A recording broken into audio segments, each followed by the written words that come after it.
Yeah, let's get right to our top story, and we begin with our latest on the breaking news we've been following all night, as have a lot of folks across the nation. You are taking a live look right now at the frantic search for survivors after a Black Hawk military helicopter collided with an American Airlines regional jet in D.C. It happened near Reagan National Airport, and so far, no survivors have been found despite the frantic overnight search. ABC's Nicole D'Antonio joining us now with the latest. For hours, we've seen search and rescue crews working here on the Potomac River looking for any survivors of this crash. Nearly 300 responders working in the dark and in the cold temperatures as the investigation continues into exactly what happened.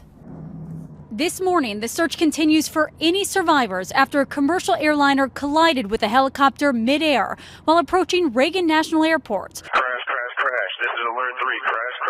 A live stream from an EarthCam web camera capturing the moment of impact. A fireball lighting up the sky. Both aircrafts then crashing into the Potomac River, making rescue efforts difficult. The water that we're operating in is about 8 feet deep.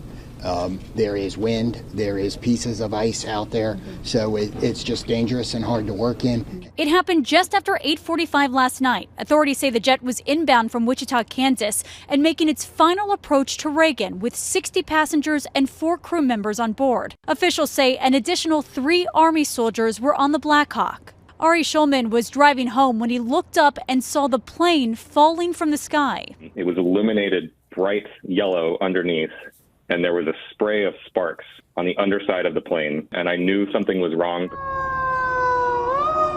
More emergency personnel rushing to the scene overnight, officials scrambling boats and divers hoping to pull any possible survivors out of the frigid water. The investigation now underway as officials try to determine what happened.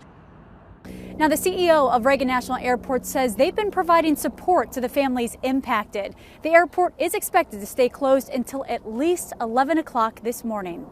Nicole D'Antonio, ABC News, Alexandria, Virginia. And U.S. figure skating said that passengers on the jet included a group of figure skaters, their coaches, and family members who were on their way from a national event.